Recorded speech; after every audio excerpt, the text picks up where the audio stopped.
if remainder 3 equals to 0. हाँ भाई फिजा,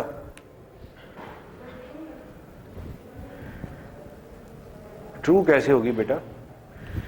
आई की वैल्यू, सॉरी इसमें हमने नम क्यों यूज किया हुआ? हमें क्या यूज करना चाहिए था? आई. ओके, सो आई की वैल्यू फर्स्ट टाइम क्या होगी? 1. तो 1 mod 3, 1 को 3 पर डिवाइड करो, 0 0 1. सही है, पॉइंट्स में तो नहीं वैल्यू आती, ठीक है बेरोज, पॉइंट्स में वैल्यू नहीं आती, तो ये 1 बचेगा. किसी भी नंबर को उससे बड़े नंबर के साथ डिवाइड करेंगे, रिमाइंडर वो खुद ही नंबर आ जाएगा. 4 को 9 पर डिवाइड करो, 4. 5 को 9 पर डिवाइड करो, 6 को, 7 को, 9 को, 0. क्वेश्चन नहीं, रिमाइंडर पूछ रहे हैं, तो क्या आएगा? 0. शाबाश. कोई शक? So if remainder 2 equals to 0 and remainder, now if I say this thing, अब ये this is called Barrow's AND operator. जब मैं कहता हूं कि ये भी करो एंड ये भी करो, एंड जिसमें दोनों कंडीशन का ट्रू होना जरूरी है, ठीक है? सो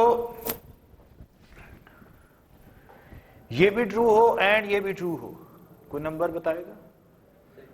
6, 18, 12, ये वो नंबर्स हैं जो 2 पर भी डिविजिबल होते हैं एंड 3 पर भी डिविजिबल होते हैं. सही है? अब ये ट्रू हो जाएगी. अब ये वाली अगर मैं यहां सी आउट करवा दूं, हाँ, तो ये कौन से नंबर्स प्रिंट होंगे? हाँ, जो 2 पर भी डिविजिबल होते हैं एंड 3 पर भी डिविजिबल होते हैं. सही है? सो जो 2 पर भी डिविजिबल है एंड 3 पर भी डिविजिबल है वो प्रिंट हो जाते हैं. सो वो नंबर्स क्या है इस केस में? 6 6 6, बस, और कोई नहीं है, क्योंकि हमारी लूप कहां से कहां तक है? 1 से 10 तक है, 1 से 10 तक है. कोई शक? 100% क्लियर? सही है? प्लीज किसी को कुछ शक है पूछ ले, इंपॉर्टेंट बातें कर रहा हूं मैं, इंपॉर्टेंट बातें करो.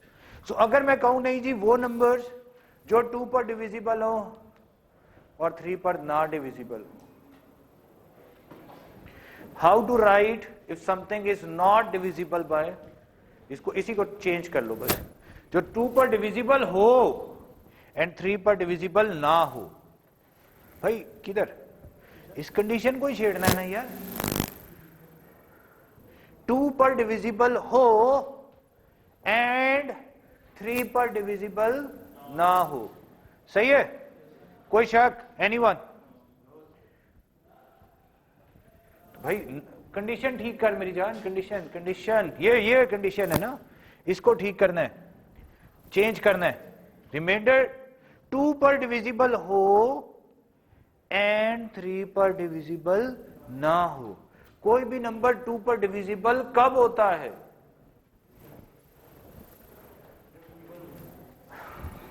इवन कब होता है? जब 2 पर डिविजिबल हो. हैं? ये तो आंसर ना हुआ ना यार. क्या है भाई, कोई नंबर 2 पर डिविजिबल कब होता है? जब 2 पर डिवाइड करे और रिमाइंडर 0 आ जाए. ठीक है? और कोई नंबर 2 पर डिविजिबल कब नहीं होता?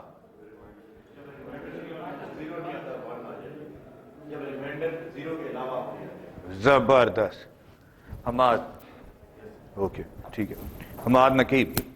ओके सो ये मिर्जान, ये तो वेरिएबल नेम है, ये वेरिएबल नेम है.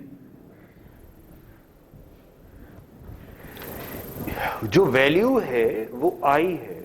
अगर आई को आपने 2 या 3 पर डिवाइड किया उसके मुताबिक रिमाइंडर है. अगर रिमाइंडर 0 है, अगर रिमाइंडर 0 है, कौन सा रिमाइंडर? जब 2 पर डिवाइड किया था, ये उसके वेरिएबल का नाम है, उसकी वैल्यू नहीं है. तो नाम आपका क्या रखा हुआ है? फसी क्यों रखा है नाम? आपका नाम सना क्यों नहीं रखा गया? नाम ये कौन तारा गलती होगी? इधर से बात है, शर्मिंदगी महसूस हो रही है, बताओ किसने बोले ना? हाँ हाँ भाई, आपका क्या नाम? इतनी शर्मिंदगी हुई है ना, बताए नाम नहीं रखा उन्होंने। ओके चलो खैर, रिमाइंडर 2 इक्वल्स टू 0 कि वो 2 पर डिविजिबल है। आपको कुछ समझ आती है कि क्या होगा 3 पर डिविजिबल नहीं है? क्या लिखना चाहिए यहां पर? ये जो कंडीशन है, एक्चुअली आपने इस कंडीशन को अपडेट करना था कि वो 3 पर डिविजिबल नहीं है। ठहर जाना, वो नए आए उनको मैं चाह रहा हूं थोड़ा सा। हाँ, यहां पर है आंसर, यहां पर है, यहां पर है, यहां पर है, यहां पर है। हाँ, if it is not equal to 0, अगर आपने उसको 3 पर डिवाइड किया और रिमाइंडर 0 ना आए, ग्रेटर देन 0 भी हो सकता है। खूबसूरत बात की हमने, ग्रेटर देन 0 भी हो सकता है, लेस देन 0 नहीं हो सकता भाई। रिमाइंडर 0 मतलब लेस देन 0 आएगा। वाह, okay. So remainder 3 is not equal to 0। इसका क्या मतलब है? ये कंडीशन कब ट्रू होगी? If it is not divisible bye 3। सो अगर मैं ये अल्फाज कह रहा हूं कि वो नंबर 3 पर डिविजिबल नहीं होना चाहिए, तो आप क्या लिखोगे? Remainder 3 is not equal to 0। Is it clear? अगर कोई कहता है कि वो 2 पर डिविजिबल होना चाहिए, तो you will write if remainder 2 equals to 0, right? हाँ भाई, अब करो कि वो 2 पर डिविजिबल ना हो एंड 3 पर डिविजिबल हो।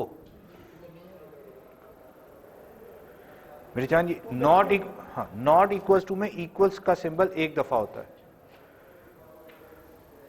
और इक्वल्स में 2 दफा होता है ना। ये क्या कोड क्या कह रहा है कि अगर वो 2 पर डिविजिबल ना हो एंड 3 पर डिविजिबल हो। ठीक है जैक, सही है? ओके, जैक है, जेक है, पता नहीं, जो भी बोले बस ठीक है, बस प्यार से बोले है ना। ओके, जेक बताओ भाई, आ जाओ। वो 4 पर डिविजिबल हो और 5 पर डिविजिबल ना हो, 4 पर डिविजिबल हो एंड 5 पर डिविजिबल ना हो, करे ना?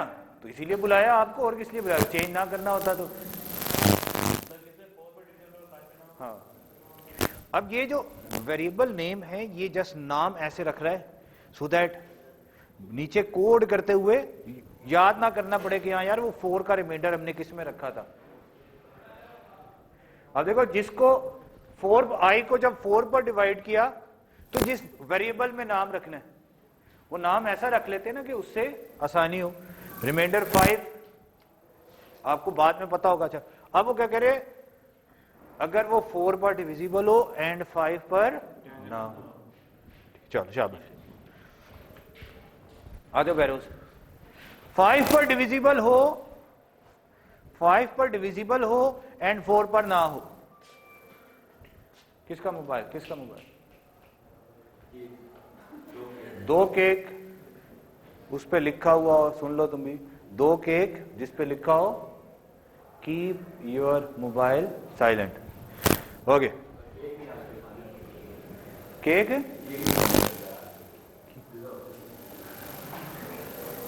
अच्छा, जब भी इसके ऊपर जुर्माना होगा, जब भी इस पे होगा, किसी मामले में भी हुआ इस पे, तो ये याद रखना कि पिज्जा, ठीक है, तुम्हारे पे केक ही है। Okay, remainder 4 is not equal to 0, यानी अगर वो 4 पर डिविजिबल नहीं है एंड 5 पर डिविजिबल है। शाबाश, जबरदस्त। 3.25 दे दो इसे। ओके, 0.25 का मतलब ये है कि ये बोनस मार्क्स है। एट द एंड आपके जितने भी 100 में मार्क्स आएंगे उसमें ये ऐड अप हो जाएंगे। ठीक है, तो अटेंटिव रहोगे जो बंदे क्लास में रहेंगे, हम उनको नंबर देते रहे, ठीक है। अब चॉकलेट्स वाला टाइम खत्म हो गया। Okay, so remainder 4 is not equal to 0 means 4 पर डिविजिबल नहीं है। तो जब भी आपके माइंड में कोई लॉजिक होगी वो 7 पर डिविजिबल है कि नहीं, 4 पर डिविजिबल है कि नहीं, ठीक है। अगर 2 पे कह दिया है तो यहां बीच में एंड आ जाएगा। अगर कोई कह देता है नहीं नहीं इस पर डिविजिबल या इस पर डिविजिबल, दोनों में फर्क होता है, एक है एंड और एक है और के केस में ये सिंबल नहीं होगा, ये सिंबल होगा, ठीक है, ये सिंबल। अब कोई बताएगा कि ये कंडीशन किस किस नंबर पे ट्रू होगी जी?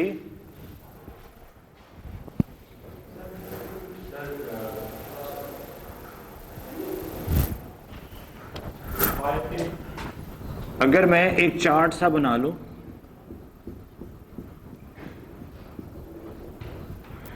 1 2 3 4 5 6 7 8 9 and 10 and let's call 4 and 5। पहले तो रिमाइंडर्स लिख लेते हैं, ठीक है, जरा लिख लेते हैं रिमाइंडर्स। 1 को 4 पे डिवाइड करो, क्या आएगा? 1 2 3 4 नहीं 0 1 2 3 0 1 2, ऐसा ही है, यही रिमाइंडर्स आएंगे ना। अगर 5 को 4 पर डिवाइड करोगे तो 1 आएगा, 3 को 4 पे डिवाइड करोगे 3 आएगा, 6 को 4 पे डिवाइड करोगे 2 आएगा। यहां तक कुछ शक कुछ। अच्छा, इसी तरह अगर 1 को 5 पे डिवाइड करो,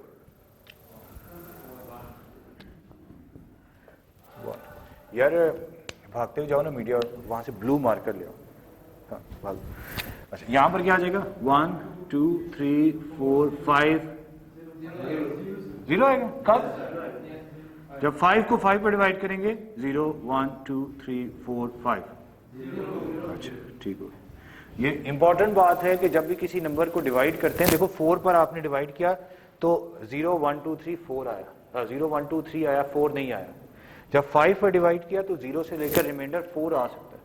वही नंबर, जो नंबर है वही रिमाइंडर कभी भी नहीं आता। सही है? ओके। सो ये अब रिमाइंडर्स है, राइट। तो जब 1 आएगा तो एक रिमाइंडर क्या आएगा यहां पे? 1, और ये भी 1। So this condition is true और फॉल्स? ट्रू। क्योंकि ये कंडीशन ट्रू हो गई तो ये सी आउट करेगा। सो 1 प्रिंट होगा, 1 प्रिंट होगा। ओके, ऊपर गए, आई की वैल्यू क्या हो गई? 2। आई की वैल्यू क्या हो गई? 2। अब 2 के ऊपर ये आ गया, तो 2 इज नॉट इक्वल टू 0। 2 के ऊपर अगेन पहली कंडीशन ट्रू हो गई ना, 2 is not equal to 0। Remainder 4 में क्या पड़ा हुआ है? 2। ऐसे ही है ना फसी? ऐसे ही है ना? ओके। सो इधर भी ट्रू हो जाएगी। इन तीनों पर,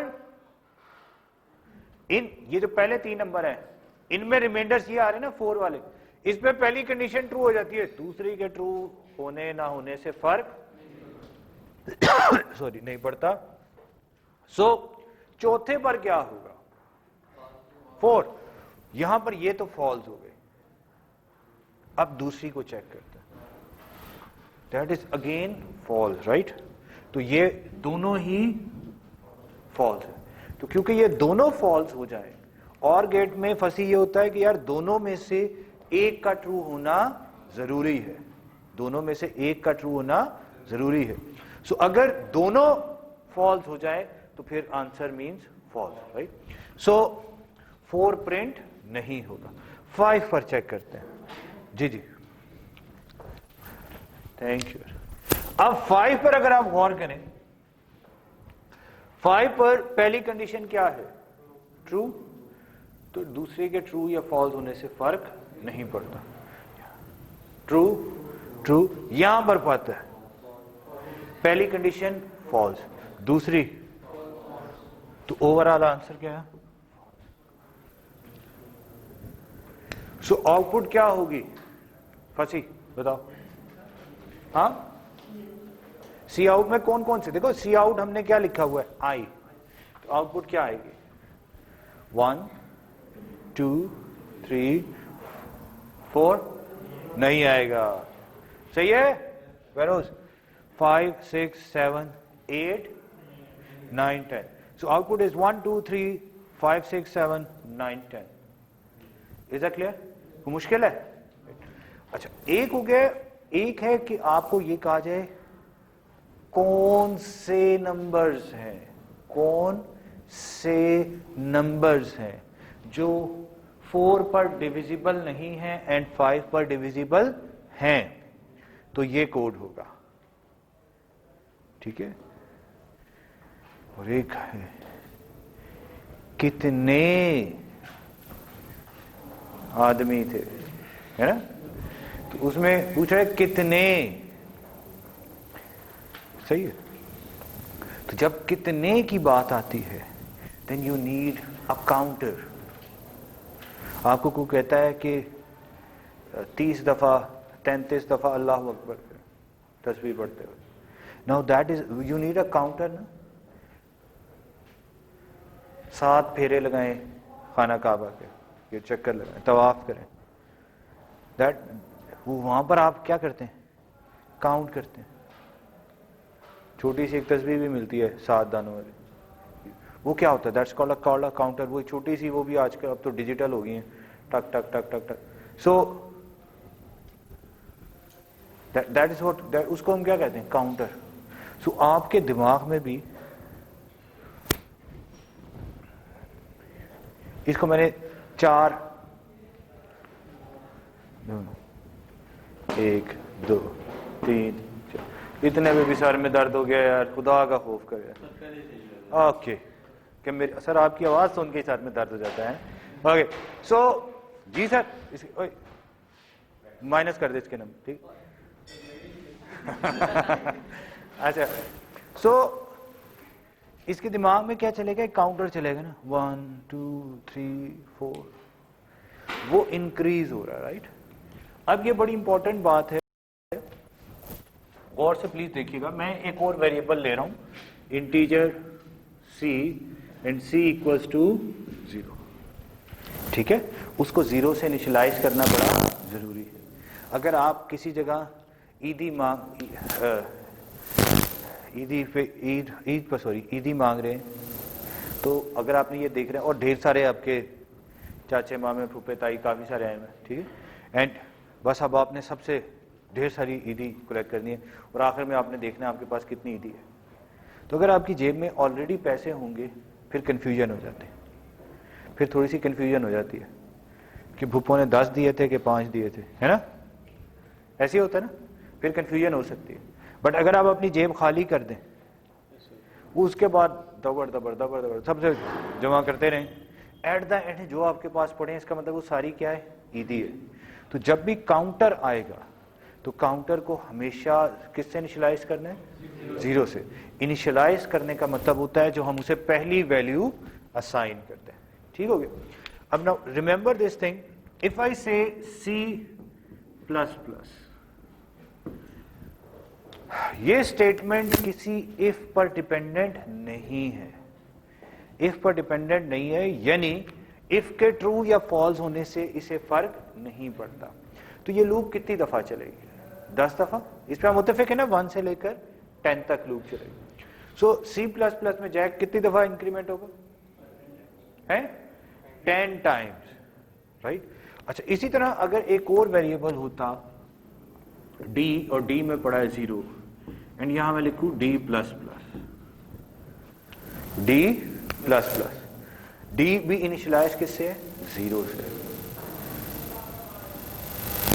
आलम जान आलम, d में यार कब कब इंक्रीमेंट होगा, d में इंक्रीमेंट कब कब होगा, ऐसा सवाल आएगा पेपर में, आई एम टेलिंग यू जी।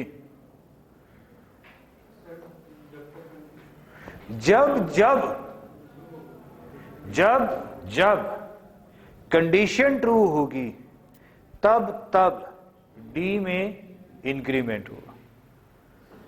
जब जब कंडीशन ट्रू होगी तब तब क्या होगा, d में इंक्रीमेंट होगा। यार तुमने यार मास्क ही नहीं पहना हुआ, मास्क पहना है, खूबसूरत हो तो मान लिया हमने, लेकिन मास्क पहनो। ओके, ये प्लीज मास्क का ख्याल करें।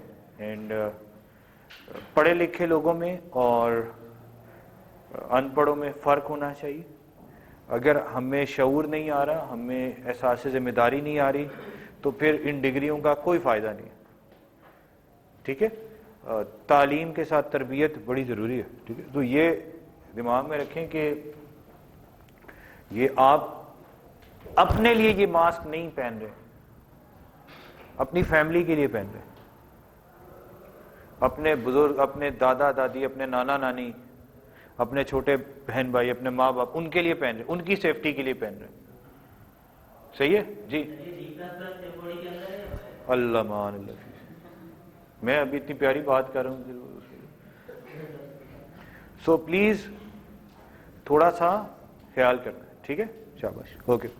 अच्छा, ये हमने जो D++ लिखा है, कहाँ लिखा है? ये इफ की बॉडी ये है ना, इसके अंदर लिखा है। तो कहाँ पे हुआ? डिपेंडेंट हुआ कि नहीं हुआ? यार ये बॉडी नहीं बनाई हुई, मैं तो ये स्पेशल इसके ये यूं भी लिखता हूं कि ये बॉडी है। तो अब ये D++ इसकी बॉडी के अंदर है। इसका मतलब ये होता है कि ये दोनों स्टेटमेंट्स कब एग्जीक्यूट होती हैं? जब कंडीशन ट्रू हो। तो जब ये कंडीशन ट्रू होगी तब D में इंक्रीमेंट होगा। ठीक है, और ये कंडीशन कब कब ट्रू होती है बहरोज? अभी हमने देखा था 1 2 3 5 6 7 9 10। तो टोटल कितनी दफा ट्रू हुई थी? 8 टाइम्स हुई थी। जो 8 टाइम्स ट्रू हुई, उस 8 के 8 टाइम्स पर D में इंक्रीमेंट हुआ था। सही है? तो D की वैल्यू क्या होगी जब लूप से बाहर आएंगे? 8 होगी। क्या होगी? 8। क्या होगी? 8। लूप की वैल्यू होगी 8। कोई शक, कोई शुबा?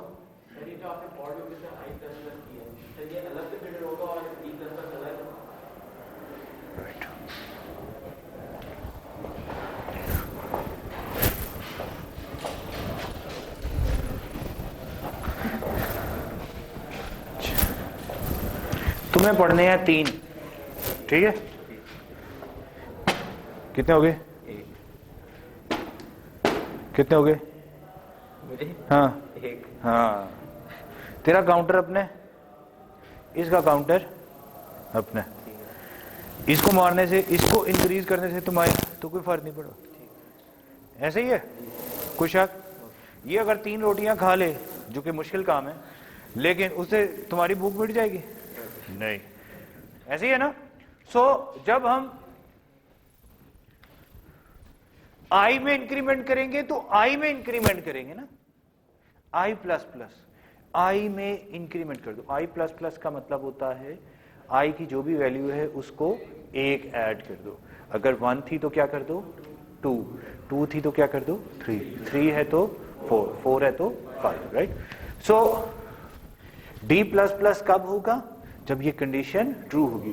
प्लीज उसमें जब पेपर में ऐसा सवाल आ जाए, जो क्विज में ऐसा सवाल आ जाए, तो कैसे करते हैं? यहां पर अपने पास यूं बॉक्सेस बना लो, I D remainder 4 remainder 5। Right? ठीक है, अब मैं आपको बता रहा हूं, पेपर में ऐसे सवाल आएंगे जिसमें यूं कोड गिवन होता है और ये यूं लूप लगी हुई होगी, उसके बाद लिखा होगा for example c out D। आपने बताना है कि आउटपुट क्या आएगी। आउटपुट का मतलब ये होता है कि जब ये कोड रन होगा तो स्क्रीन पे क्या आएगा। राइट? तो पहली बात तो हमें ये क्लियर है कि ये कंडीशन जब भी ट्रू होगी तो सी आउट आई भी लिखा हुआ है। तो आई की वैल्यू क्या प्रिंट होगी? 1 2 3 5 6 7 9 10। ये तो आउटपुट आएगी और यहां पर क्या आ जाएगा? 8। ऐसे ही है? ये तो अभी हमने पूरा एक दफा रन कर चुके थे। अब इसको जरा स्टेप बाय स्टेप फॉलो करते हैं। अगर आप ये स्टेप्स फॉलो करेंगे तो आपको कभी मसला नहीं होगा। तो आई की वैल्यू फर्स्ट टाइम क्या होगी? अच्छा, यहां पर अभी हमने सी भी बनाया हुआ है। ठीक है, आई की वैल्यू फर्स्ट टाइम क्या है? 1। सी की 0, डी की 0। ठीक है, तो ये जो बॉक्सेस हैं इनमें अगर आप साथ साथ लिखते रहेंगे तो आपकी जिंदगी आसान हो जाएगी। तो c इक्वल्स टू 1 होगा, c की वैल्यू 1 हो गई, हमने c में क्या i की वैल्यू हमने 1 पुट कर दी। i is less than equals to 10, true या फॉल्स? 1 इज, i की वैल्यू क्या है फसी? 1 is less than equals to 10, true या false? 1 is less than equals to 10, true. Okay, body में c प्लस प्लस, तो इससे कहां इंक्रीमेंट होगा? इससे यहां पर इंक्रीमेंट होगा। c की वैल्यू क्या थी? 0 थी, 1 हो गई। ठीक है, मैं रोज साथ साथ याद प्लीज मुझे बताते रहना। i mod 4, i की वैल्यू क्या है? 1 mod 4 1, रिमाइंडर 4 में क्या आ गया? 1। i mod 5, अब i की वैल्यू क्या है? 1 mod 5 बेरोज 1 mod 5,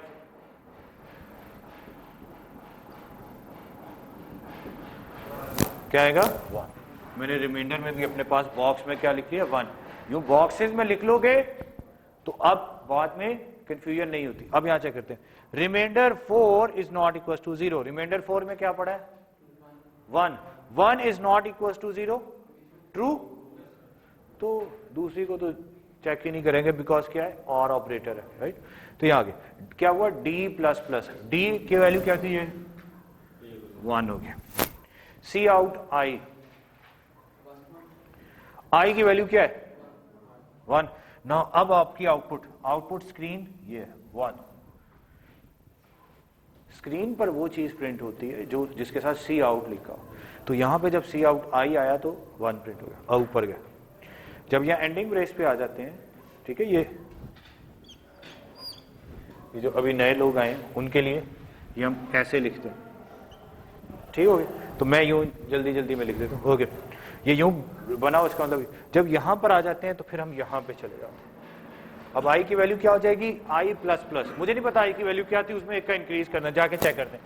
i की वैल्यू क्या थी? 1, क्या हो जाएगी? 2 is less than equal to 10, true, यहां पर आ गया। c प्लस प्लस, रिमाइंडर 4 क्या है? i mod 4, i की वैल्यू क्या है? 2 को अगर 4 पर डिवाइड करो तो आंसर क्या आएगा? 2। तो रिमाइंडर 4 में क्या चला गया? 2। रिमाइंडर 5 में क्या आ जाएगा? 2 ही जाएगा ना, सही है। 2 को अगर 5 पर डिवाइड करोगे तो आंसर क्या आएगा? 2। सो रिमाइंडर 4, यानी रिमाइंडर 4 में क्या पड़ा है? 2 is not equal to 0, true या false? True. d plus plus, C out i की वैल्यू क्या है? 2 भी प्रिंट हो गया। सही फंसी, समझ रहे? हाँ भी हमारा हो गया, यहां ऊपर गया। i में इंक्रीज हो गया, i की वैल्यू क्या हो गई? 2 की बजाय 3 is less than equal to 10, true, यहां पर c plus plus, remainder 4 i mod 4, i में क्या पड़ा है? 3 mod 4, आंसर क्या आएगा? 3 mod 5, 3, ठीक हो गया। अब यहां आते हैं, 3 is not equal to 0, remainder 4 में क्या पड़ा है? 3 is not equal to 0, true. तो ये चेक ही नहीं करेंगे, ये d में इंक्रीमेंट, सी आउट i की वैल्यू क्या है? 3। यहां i में इंक्रीमेंट हो गया, i की वैल्यू क्या हो गई? 4 is less than equal to 10, true. c plus plus, remainder 4 क्या आएगा? 0। 4 mod 4, i की वैल्यू क्या है? बेरोज i की वैल्यू देखो क्या है? 4। तो 4 mod 4 मीन्स व्हाट? 0। तो रिमाइंडर 4 के अंदर 0 आ गया। 4 mod 5, 4। अब गौर से देखना है, remainder 4 is not equal to 0। What is remainder 4? 0। तो 0 is not equal to 0, false. तो दूसरे को चेक कर लेते हैं। रिमाइंडर 5 में क्या पड़ा है? 4 इक्वल्स टू 0, फॉल्स। तो ये भी फॉल्स एंड ये भी फॉल्स। जब दोनों फॉल्स हो जाए तो फिर और गेट क्या हो जाता है, फॉल्स। इधर आगे डी प्लस प्लस, डी की वैल्यू क्या हो जाएगी, अल्लामा, ये इंक्रीज नहीं होगी, होगी इंक्रीज के नहीं। जब कंडीशन फॉल्स हो गई तो ना ये एग्जीक्यूट होगी ना ये एग्जीक्यूट होगी। यहां पर है आई में इंक्रीमेंट, आई की वैल्यू क्या हो गई, हाँ ये तो लूप से बाहर है, ये तो आखिर में प्रिंट होगा, अभी थोड़ी, ये तो इफ फॉल्स हुआ है, फॉर लूप थोड़ी फॉल्स हुई है। फिर ऊपर गए, आई में इंक्रीमेंट हुआ, आई की वैल्यू हो गई 5, 5 is less than equal to 10 true c plus plus, remainder 4, 5 mod 4 1, 5 mod 5 0, 1 is not equals to 0 true, D में इंक्रीमेंट हुआ, डी की वैल्यू क्या हो गई 4, सी आउट 4, फिर ऊपर गए, आई की वैल्यू क्या हो गई 6, 6 is less than equal to, c में इंक्रीमेंट हुआ 6, रिमाइंडर 4, 6 mod 4 2, सही है, एंड 6 mod 5 1,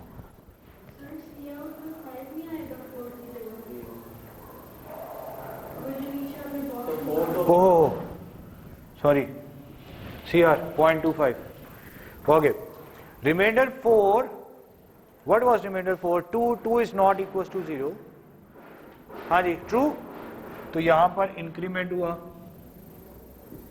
5 हो गया, सी आउट आई की वैल्यू एंड दैट इज 6, फिर ऊपर गए, आई की वैल्यू में इंक्रीज हुआ 7, कंडीशन ट्रू, यहां पर है इंक्रीज हुआ, रिमाइंडर 4, रिमाइंडर 4 में क्या आ जाएगा, 7 mod 4 means 3 and 7 mod 5 means 2, 4, remainder 4 में क्या पड़ा है 3, 3 is not equal to 0 true, यहां पे इंक्रीज हुआ 6, प्रिंट डी नहीं हो रहा, प्रिंट क्या हो रहा है आई की वैल्यू क्या है 7, ऊपर गए, आई की वैल्यू में इंक्रीज हुआ 8, 8 is less than equal to 10, condition true, c में इंक्रीमेंट हुआ 8, reminder 4, 4 means 8 mod 4 0, 8 mod 5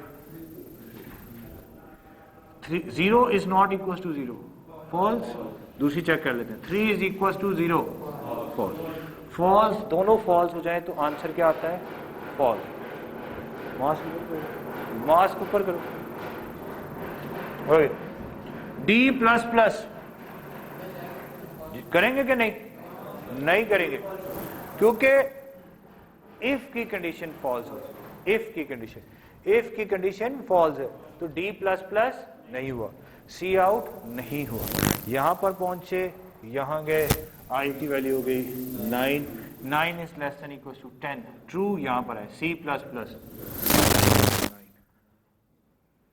9 mod 4 1, 9 mod 5 4, 1 is not equal to 0 true, इसको चेक करने के लिए डी में इंक्रीमेंट कर लो 7, सी आउट व्हाट आई की वैल्यू क्या है 9, ऊपर गए, आई की value 10, 10 is less than equal to 10 true या फॉल्स, ट्रू, सी में इंक्रीमेंट,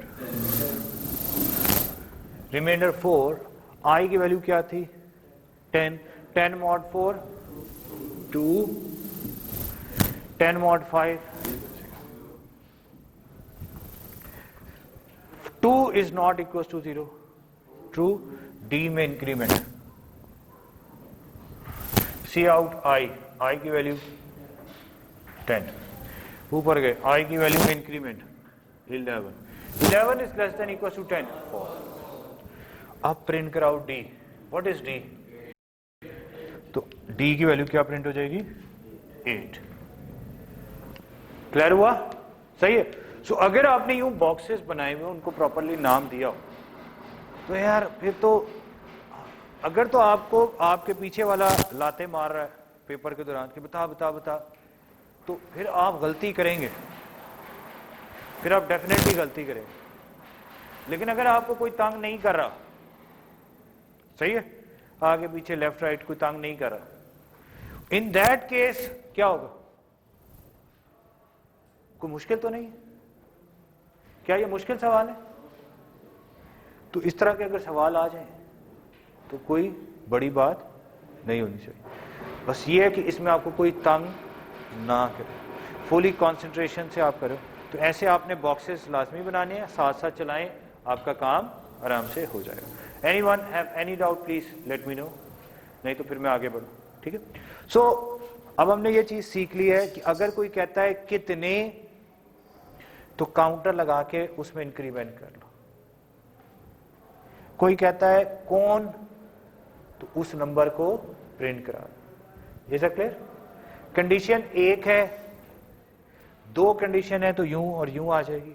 दो नो का ट्रू होना जरूरी है तो एंड आ जाएगा, दोनों में से एक का ट्रू होना जरूरी है तो ये और गेट आ जाएगा। Is that clear? कोई शक? अब एक और स्टेटमेंट अगेन इंपॉर्टेंट,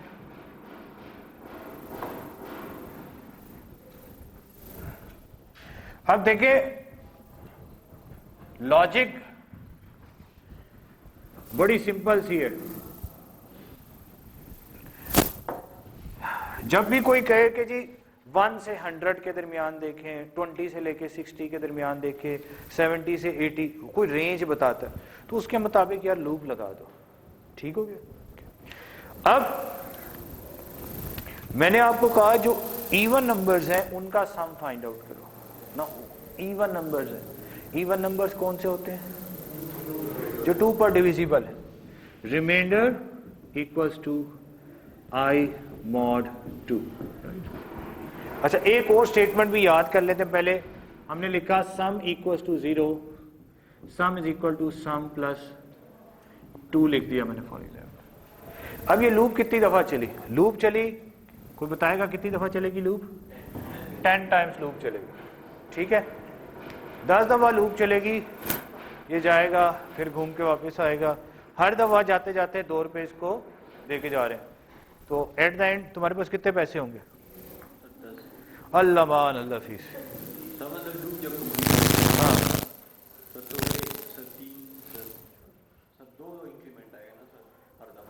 हाँ,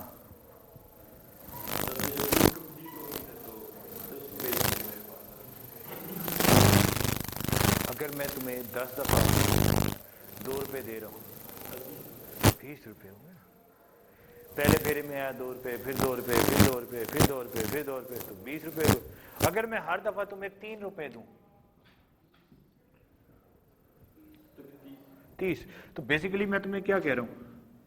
3 + 3 + 3 + 3 +, चलो मैं इसको आसान करूं, 5 दफा आए जाएंगे, ठीक है। तो ये कितने हुए? 15। ऐसा ही है। तो एक्चुअली सम में क्या जा रहा है? 3 + 3 + 3 + 3। तो I can write it like this, अपनी जिंदगी आसान कर लूं कि जो कुछ आप इधर लिखेंगे, अगर मैं इधर लिख देता 2 तो होता 2 + 2 + 2 + 2 + 2। नाउ 2 में कितनी दफा एडिशन हो रही है? 5 दफा। ऐसे ही। तो अगर आप ये सीरीज अपने दिमाग में रखें तो आपको कभी मसला नहीं होगा। अब मैं बदल रहा हूं और मैं यहां लिख देता हूं आई। क्या लिख देता हूं? आई। एंड आई का मतलब, अब आई फर्स्ट टाइम क्या होगा? 1, अगली दफा फिर ये बात समझ आती? सो जब आप ये लिखते हो sum is equal to sum plus i, तो आई की वैल्यू फर्स्ट टाइम क्या थी? फिर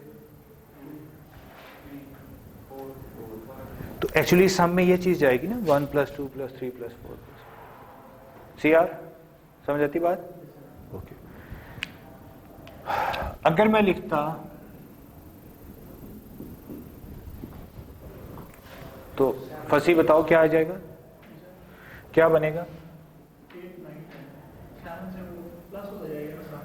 नहीं, पहली दफा 7 के लिए तो बॉडी में आएगा ना, तो 7 से तो स्टार्ट होगा, 7 इज इंक्लूडेड, तो होगा 7 + 8 + 9 प्लस 10।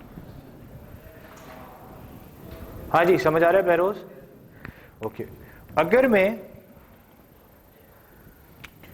लिख दूं i equals to i plus 2, तो i की वैल्यू फर्स्ट टाइम क्या होगी? 7, फिर 9। i is equals to i plus 2 का मतलब होता है कि i में एक का नहीं 2 का इंक्रीमेंट करो, तो इसमें i की वैल्यू जो भी होगी हर दफा 2 इंक्रीमेंट। तो 7 थी, अगली दफा क्या होगी? 9, फिर क्या होगी? 11। तो अब जब सम में चीज जाएगी तो 7 प्लस 9, 11 की बात बॉडी में नहीं है, तो 7 और 9। बात समझ आती? कोई शक? अब मैं हिंट है, hint. Okay, sum is equal to sum plus i, right? अब अगर मैं यहां एक कंडीशन लगा रहा हूं, remainder equals to i mod 2, and if I say remainder equals to 0, sum में हर दफा इंक्रीमेंट नहीं हो रहा, सॉरी, हर दफा सम में चीज ऐड नहीं हो रही। जब ये कंडीशन ट्रू होगी तब सम में एडिशन। लूप चलेगी कहां कहां पर? 1 पर, 2 पर, 3 पर, 4, 5, 6, 7, 8, 9, 10। सही है? रिमाइंडर अगर क्या आ जाए? 0, तो वो ऐड होगा। 1 पर क्या आएगा? आई की वैल्यू जब 1 होगी, रिमाइंडर क्या आएगा? कंडीशन ट्रू या फॉल्स? तो 1 क्या सम में ऐड होगा? ऊपर गए, आई की वैल्यू क्या होगी? 2। 2 is less than equal to 10, true यहां पर है। 2 मॉड 2, 0 इक्वल्स टू 0, तो सम में 2 ऐड होगा कि नहीं होगा? अगली दफा 3 पर कंडीशन ट्रू फॉल्स? फॉल्स, नहीं ऐड हुआ। 4 पर कंडीशन ट्रू या फॉल्स? 5 पर, 6 पर, 7, 8, 9।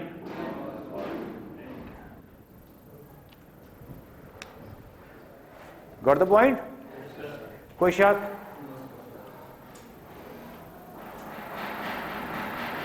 यहां तक किसी को किसी किस्म का कोई शक? कुछ 100% क्लियर? सो ये सम फाइंड आउट करें। जब भी सम फाइंड आउट करना होगा हमेशा सम को किससे इनिशियलाइज करना है? 0 से। अगर आपने 0 से इनिशियलाइज नहीं किया तो फिर गड़बड़ हो जाएगी। सो 0 से इनिशियलाइज रखें, ठीक है? सो अच्छा, अगर मैंने सपोज करते हैं 0 की बजाय यहां पर 100 लिखा होता,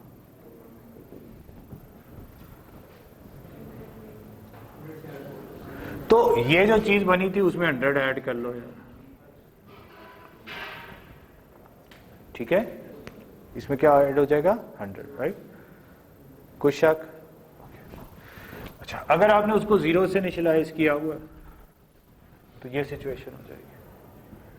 कोई शक? ओके। फिर अगर मैं इसको खत्म करके ये लिख दूं, अब बताओ क्या होगा?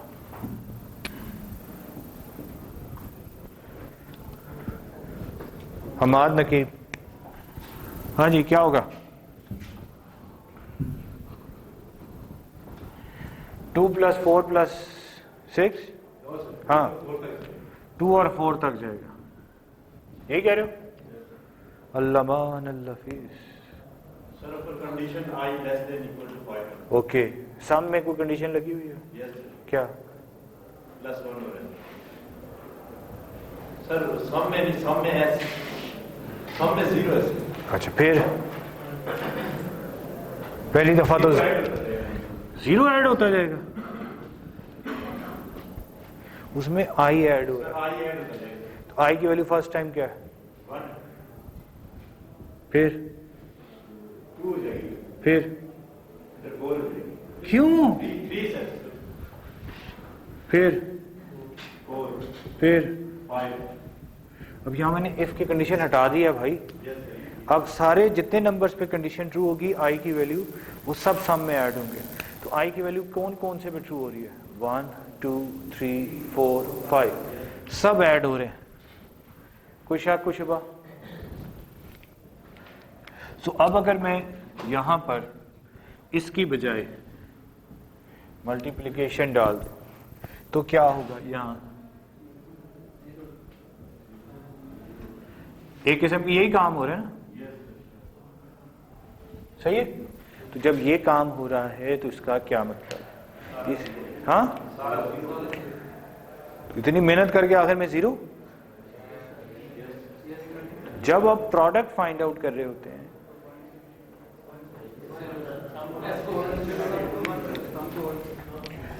जब भी प्रोडक्ट फाइंड आउट करो तो जिस वेरिएबल को के अंदर प्रोडक्ट सेव कर रहे हो दैट शुड ऑलवेज बी 1। कोई शक कोई शुबा? एनीवन? 100% क्लियर?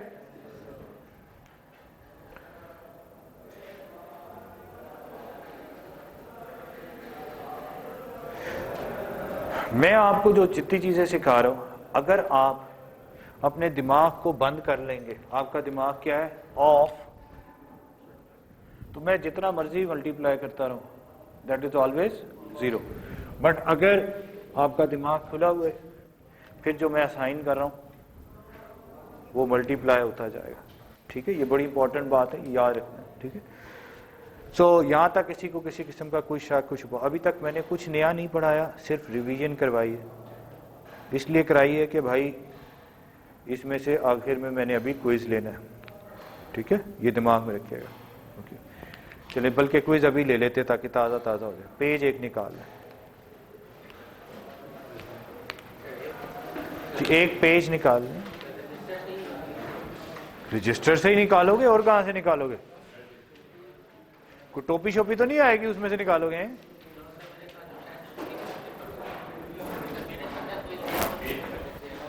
नहीं नहीं,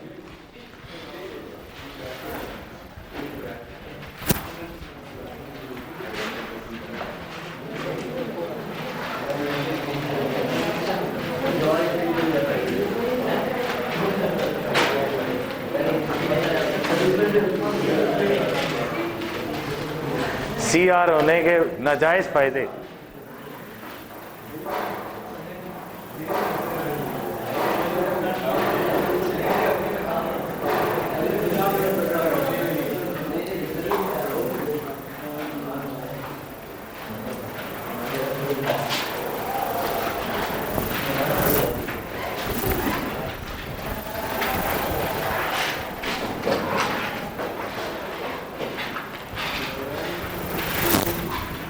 जनाब,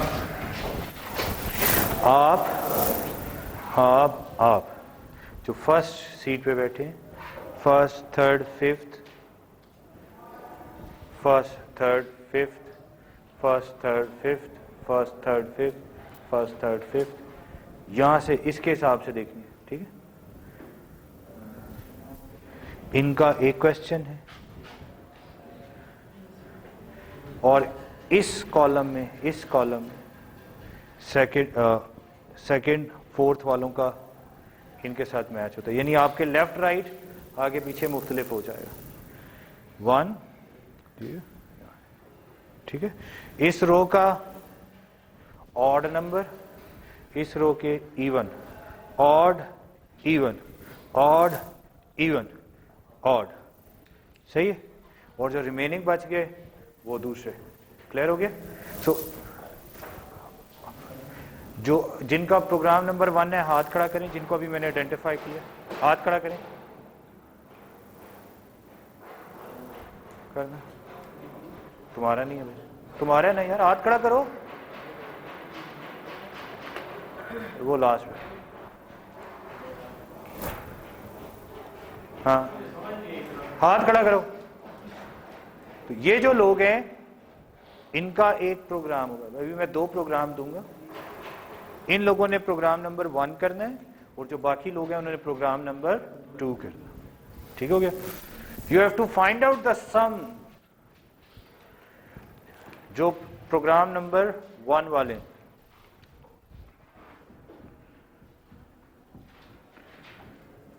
20 से लेकर 100 तक ऐसे तमाम नंबर्स का सम फाइंड आउट करें जो 3 पर फुली डिविजिबल है एंड 7 पर नॉट डिविजिबल हो। ठीक है जी। 20 से लेकर 100 तक ऐसे नंबर्स का सम फाइंड आउट करें जो 3 पर डिविजिबल है एंड 7 पर नॉट डिविजिबल। प्रोग्राम नंबर 2, 40 से लेकर 60 तक ऐसे नंबर्स का सम फाइंड आउट करें जो 9 पर नॉट डिविजिबल हो या और 11 पर डिविजिबल हो। चल, और आपने फाइंड आउट करनी है, सॉरी प्रोडक्ट, इन्होंने सम फाइंड आउट करना है, इन्होंने प्रोडक्ट।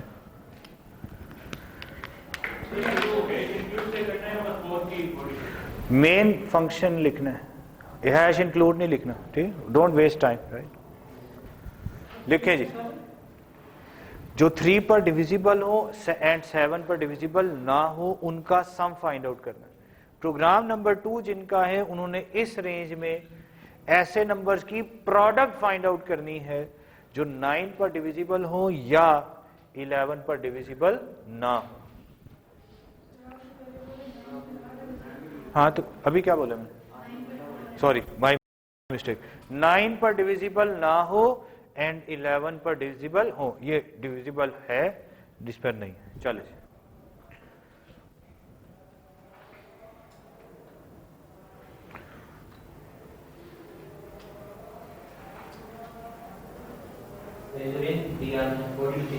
चले। ये यस, ये दोनों साइडें इंक्लूसिव है। इंक्लूसिव मींस कि ये रेंज में ये काउंट होंगे 40 एंड 60, मतलब इनको टेस्ट करना है।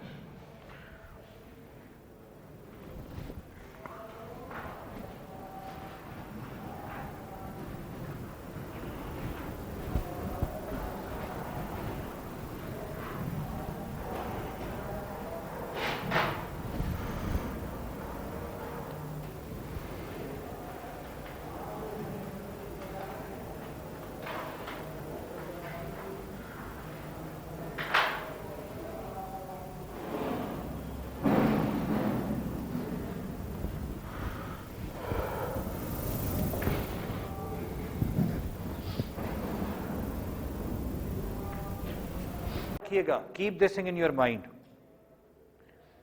We are talking about relative marking.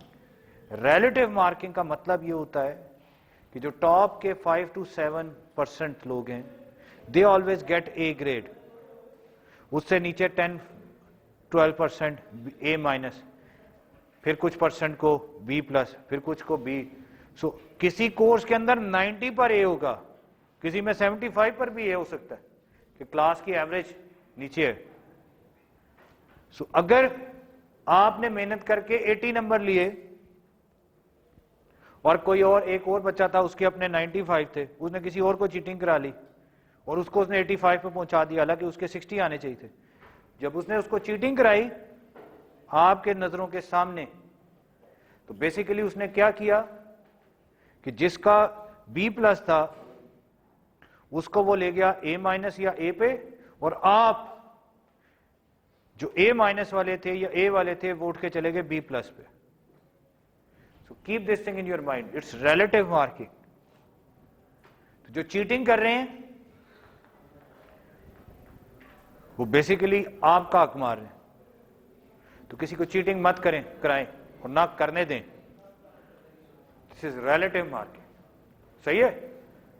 मतलब आपको किसी से बहुत प्यार है, दोस्ती है, तो दोस्ती ये है कि आप उसके साथ बैठें, उसको सिखाएं ताकि वो खुद कर सके। ना ये तो दोस्ती समझ आती है, चीटिंग मत करो। और यकीन करें ये जो जीपीए है, नंबर हैं, किसी ने आपसे पूछने भी नहीं है।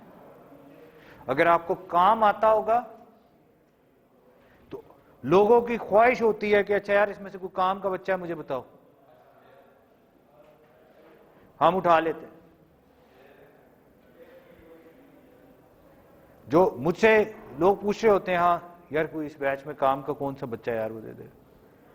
वो बच्चे जो अच्छे बच्चे होते हैं, अमार एक लड़का है अभी अभी ग्रेजुएट हुए, मुझे 3 मुख्तलिफ लोगों ने कहा हुआ था कि यार ये ना हमारे पास भेज देना, हमारे पास भेज देना। भी ग्रेजुएट नहीं हुआ था, 8वें सेमेस्टर में था, तो मुझे 3 कंपनीज ने अप्रोच किया हुआ था कि यार ये जो बच्चा है ना, क्योंकि लोग इन टच रहते हैं इस बुनियाद पे कि वो मेहनती था, काम करने वाला था। तो सीखें, दोस्ती निभानी है उसको सिखाएं, चीटिंग मत करवाएं। मेरी जात पे क्या फर्क पड़ेगा, मैं आप यूं आंखें बंद कर लेता हूं, कर लो चीटिंग। जॉब करने जाओगे कोई कुछ देगा तुम्हें? कभी भी नहीं देगा। कोई तुम्हें पैसे क्यों दे अगर तुम्हें काम नहीं आता? इंटर्नशिप कोई नहीं देगा तुम्हें। भाई मेरे टेबल है उस पर बैठोगे तुम, भाई उस जगह मैं किसी काम के बंदे को ना बिठाऊं जो मेरे लिए कुछ सही काम तो करे। फ्री की इंटर्नशिप नहीं मिलती है भाई, इंटर्नशिप्स के लिए लोगों को सिफारिशें करवानी पड़ जाती है। अगर आपको काम नहीं आता तो फारिग हैं, जॉब तो दूर की बात है। सीखें, मैंने कुछ नया नहीं पढ़ाया, प्रैक्टिस कराई। क्या था इसके अंदर? For i equals to 20, i is less than equals to 100, i plus plus, reminder कौन सा है? 3 is equals to i mod 3, reminder 7 equals to i mod 7। No if condition में 2 लगनी थी। क्या? If reminder 3 equals to 0 it is divisible. And, ओ भाई and यूं लगता है, ये लोग अजीब लिख रहे थे, remainder 7 is not equals to 0।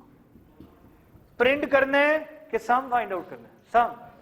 तो you have to write sum is equal to sum plus i, और क्योंकि सम था सम को 0 से निचला, और लूप से बाहर आके cout sum. This was program number 1। What was program number 2? 40 से 60 कौन कौन से? 9 और 11।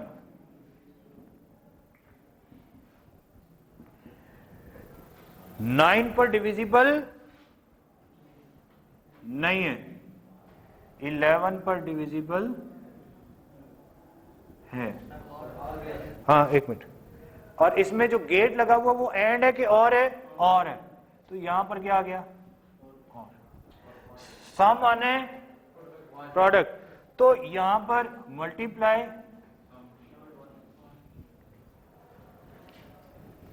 कोई मुश्किल बात है? इट्स वेरी इजी प्रोवाइडेड आप अपने कान खोल के। नाउ एटलीस्ट देखिए, अभी एक क्विज हुआ है, नाउ यू नो कि यार इस टाइप का अब पेपर में सब, इधर बेशक गलत हो जाए, बेशक गलत हो गया हो, कोई मसले की बात नहीं, कम से कम पेपर में आएगा तो अब तो कुछ कर सकोगे ना। अब इस टाइप का पेपर में सवाल आ जाए, मिनटों में होना चाहिए कि नहीं होना चाहिए? So this is something very important कि आपने तमाम टीचर्स को फोर्स करना है कि आपके क्विजेस लें।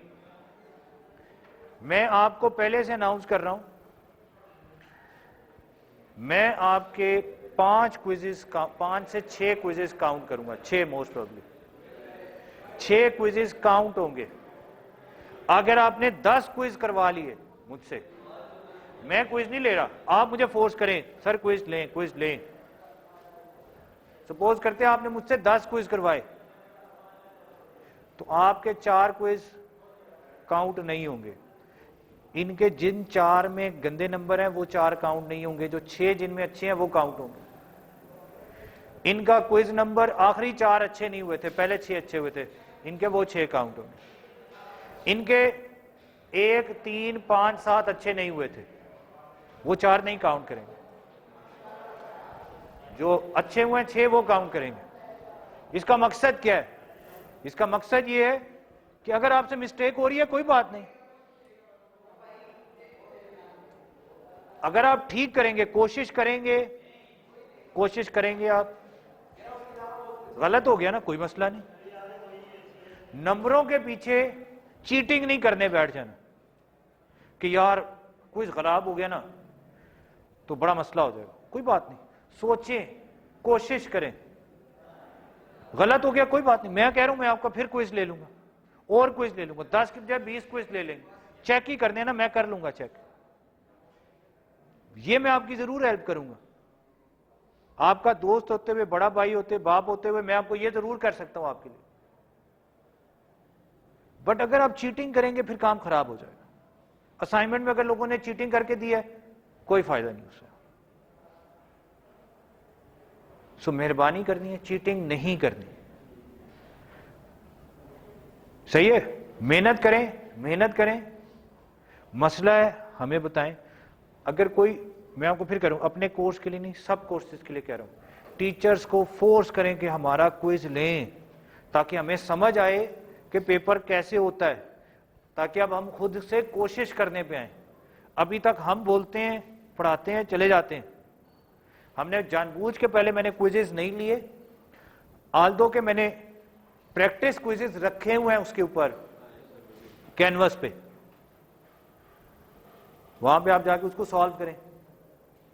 So that will help you. और मैं फिर कह रहा हूं कि वो जो क्विजेस हैं वो आपके पेपर के लिए बहुत अहम हैं। जो वो क्विजेस हैं वो आपके पेपर के लिए बहुत अहम हैं। अगर आपने वो क्विजेस सॉल्व किए होते तो ये क्विज भी आपके लिए आसान हो जाता। जो फॉर लूप का मैंने दिया हुआ है उसमें इस टाइप के सवाल हैं, इससे मुश्किल सवाल भी। सो वो आउटपुट वाले हैं, तो अगर आप उनकी प्रैक्टिस करेंगे तो आपको मसले मसाइल नहीं होंगे। और आपने, मैं फिर कह रहा हूं, टीचर्स को फोर्स करना है कि हमारा क्विज लें, हमारा क्विज लें, हमारा क्विज लें। मिड टर्म होगा 25 नंबर का, उसमें एक सवाल है 5 नंबर का, अगर 4 से 5 सवाल हैं। क्विज क्या है? क्विज के टोटल 5 से 10 नंबर होंगे। अगर 5 क्विजेज हैं और 5 नंबर के क्विजेज हैं तो एक क्विज कितने? 1 नंबर का है। ये नंबर अगर लूज हो भी गया कोई बात नहीं, लेकिन अगर आपको इसमें क्लैरिटी होगी कि आपको आता है कि नहीं आता, तो फिर आप वो 5 नंबर लूज नहीं करेंगे। लेकिन अगर आपने यहां पर चीटिंग कर ली, मिड में तो नहीं कर पाएंगे, फिर रह जाएंगे। और मिड में भी कर ली, पास भी हो गए, ग्रेड भी ए ले लिया, आता नहीं होगा, कोई आपको घास नहीं डालेगा। ये बात याद रखें, ठीक है? तो इसका मकसद, हम यहां सीखने आए हैं, ग्रेड लेने नहीं आए हैं। या हम वो, यकीन करें, वो डिग्री जब आपको मिलेगी ना, आप कहेंगे यार अच्छा, सारी जिंदगी में इस एक कागज के पीछे चीटिंग करता रहा हूं, धोखाधड़ी करता रहा हूं, अपना ईमान खराब करता रहा हूं। आप किसी को कहें मेरा 3.5 जीपीए है लेकिन मुझे प्रोग्रामिंग नहीं आती, वो आपको क्या, आप पे हंसेगा, उल्टा मजाक बनेगा आपका।